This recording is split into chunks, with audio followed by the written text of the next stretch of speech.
Alright, so the other downstream, Chan and I ended up watching the trailer for the live-action adaptation of Avatar: The Last Airbender, and I was seriously hyped for the show, but unfortunately, as it turns out that this might just end up being one of those many that we have to be careful of once again. Because what in the actual hell? We finally had One Piece, a show that showed just what should be done as long as there is the involvement of the actual author behind it.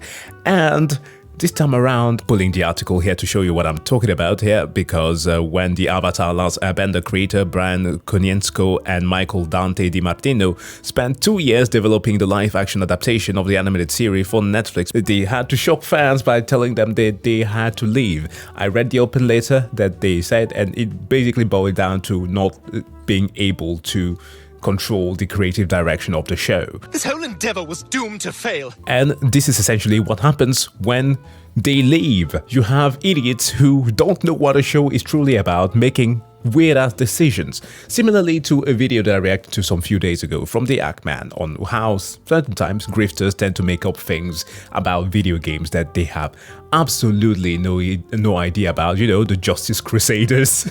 Like people who say that, oh, GTA 5 has political debate in it. Hello, it's GTA. You then have people who are equally as bad here, who are toning down the misogyny that Sokka used to display in the show, completely ignoring the fact that it is part of his character arc. Avatar: The Last Airbender is meant to have that misogyny put into it. That's what gives the strength to all of these females to come forth and overcome all of those stereotypes. The Water Tribe. Literally in the Water Tribe there are women that were not allowed to practice waterbending. Katara goes on an entire arc fighting some old geezers to prove them wrong.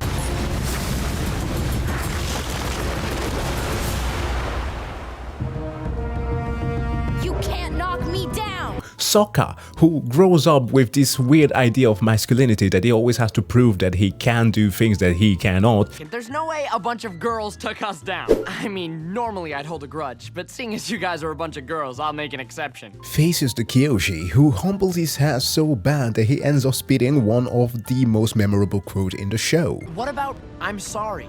For what?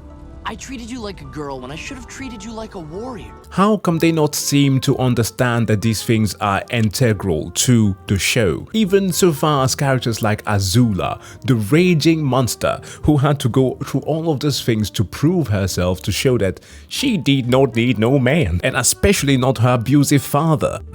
You know what? Azula, you're not coming with me. So Azula was obviously hurt. She started questioning him.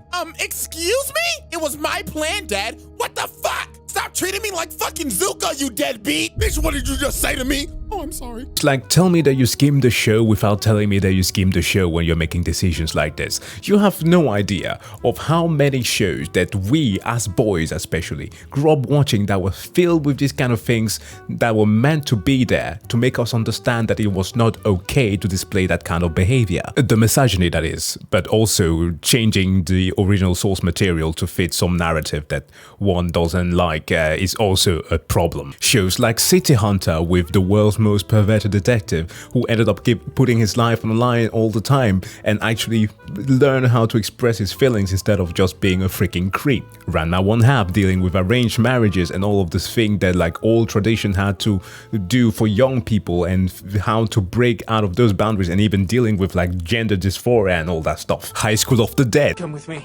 We're gonna get out of here. What? Jesus, what's going on? I can never understand what's... No, okay, that one is not a good example. I'm joking. I mean, god damn it, I fully understand why Brian and Dante had to leave this, because they completely lost control of the shit. How is it even possible that just a random fan can have better understanding of a series than people who are spending millions making this stuff?